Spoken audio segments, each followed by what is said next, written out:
سوال جو ہے وہ فقط ہمارے زمانے کا نہیں ہے،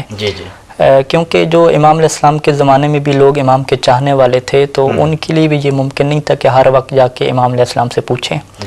بلکہ امام علیہ السلام کے اوپر اتنی سختی ہوا کرتی تھی کچھ زمانوں میں کہ اگر پتہ چل جاتا کہ فلاں امام کے پاس جا رہا ہے سیکھنے کی خاطر تو اس کو عذاب دیا جاتا تھا، بعض کا قتل بھی کر دیا جاتا تھا۔ اور بہت سارے ہمارے ائمہ علیہم السلام کی زندگی زندان میں گزری ہے، تو ان کا جو رابطہ ہے وہ کٹ آف رہا ہے، اپنے شیعوں سے، اپنے چاہنے والوں سے ان کا رابطہ کٹ رہا ہے۔ تو یعنی شروع سے مولا علی علیہ السلام کے زمانے سے لے کر آج تک ہر دور کے شیعہ کی یہی کیفیت رہی ہے کہ اس کا اپنے امام وقت سے رابطہ بہت سارے ٹائم پہ نہیں ہوتا تھا، اور اس کے لیے خود امام کی خدمت میں حاضر ہونا ممکن نہیں رہتا تھا۔ اب یہاں پہ میرے سامنے جو ہے وہ ایک روایت ہے کہ جس سے جو ہے وہ تفسیر البرہان میں سید ہاشم بحرانی نے بھی نقل کیا ہے، اور دیگر حدیث کی کتابوں میں ذکر ہے کہ جب قرآن مجید کی یہ آیت نازل ہوئی کہ وبالوالدین احسان ہے، کہ والدین کے اوپر احسان کرو اور یتیموں کے اوپر احسان کرو، تو امام علیہ السلام فرماتے ہیں کہ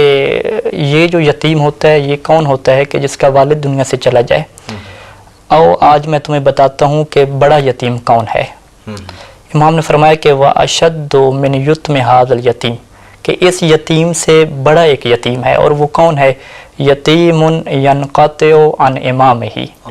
کہ وہ یتیم ہے کہ جو اپنے امام سے کٹ چکا ہو۔ اور پھر روایت کہتی ہے کہ چونکہ ہم ائمہ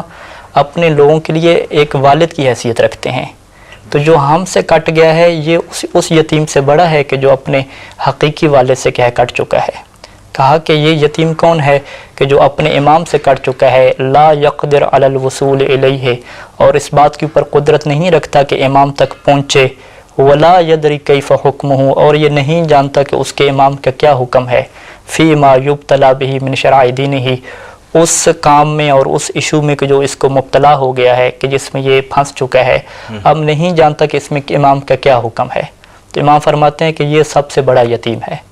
اگر قرآن یہ دعوت دے رہا ہے کہ یتیموں کے اوپر احسان کرو، تو اس یتیم کے اوپر احسان کرنے والا ہماری نگاہ میں بہت فضیلت کا مالک ہے۔ پھر امام نے فرمایا کہ الا فمن کان من شیعتنا عالما بعلومنا، آگاہ ہو جاؤ کہ ہمارے شیعوں میں سے جو بھی ہمارے علوم کو جاننے والا ہے، وہذا الجاہل بشریعتنا، اور یہ جو یتیم ہے کہ المنقطع عن مشاہدتنا، کہ جو ہمارے رابطے سے کٹ چکا ہے، یہ جو ہمارے چاہنے والا ہے، یتیم فی حجرہ، یہ اس عالم کی گود میں ہماری طرف سے امانت ہے۔ اب اس کا سرپرست کون ہے؟ یہ عالم دین اس کا سرپرست ہے۔ پھر امام نے فرمایا کہ فمن ہداہ وارشدہ وعلم شریعتنا، جو بھی عالم اس یتیم کی ہدایت کا سبب بنے، اس تک اس کے معصوم امام کا پیغام پہنچائے، اس کو شریعت کی تعلیم دے، تو امام نے فرمایا کہ ایسا جو عالم ہے کان معنا فی الرفیق الاعلی، ایسا امام رفیق اعلیٰ، جنت کا بہت بلند درجہ ہے، ایسا جو عالم ہے یہ ہمارے ساتھ ہوگا۔ سبحان اللہ، سبحان اللہ۔ تو اس روایت میں واضح طور پہ امام نے فرمایا کہ غیبت کے زمانے میں یا جب بھی ہمارا امام سے رابطہ کٹ جائے تو ہمارے جو سرپرست ہیں وہ کون ہیں؟ عالم علوم آل محمد، جو آل محمد کے علوم کے عالم ہیں وہی ہمارے سرپرست ہیں، ہمیں ان کی گود میں آنا ہے۔ اگر ہم ان کی گود میں نہیں آتے تو یہ پھر گویا کہ ہم مولا علی علیہ السلام کی بات کو نہیں مان رہے۔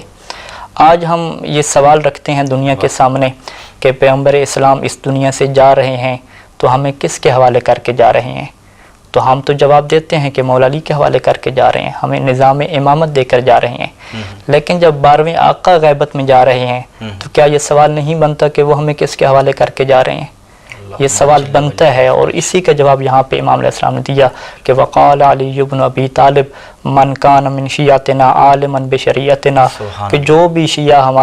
ہمارے شیعوں میں سے جو عالم ہوگا ہمارے شریعت کا عالم ہوگا، اور ہمارے جو یہ یتیم ہیں کہ جو ہم سے رابطہ کٹ چکا ہے ان کو علم دے گا، اب قیامت کے دن جب یہ عالم آئے گا تو علی رأسہ تاج من نور، اس کے سر پہ ایک نور کا تاج سجایا جائے گا، اور اس نور کی روشنی ایسی ہوگی کہ جو پوری محشر کو جو ہے وہ روشن کر دے گی،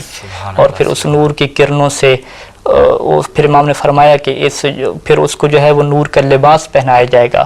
اور پھر امام نے فرمایا کہ اس نور کے لباس اور اس نور کی عبا کی جو ایک داغا ہے وہ دنیا اور دنیا و ما فیہا سے افضل ہے۔ سبحان اللہ، سبحان اللہ۔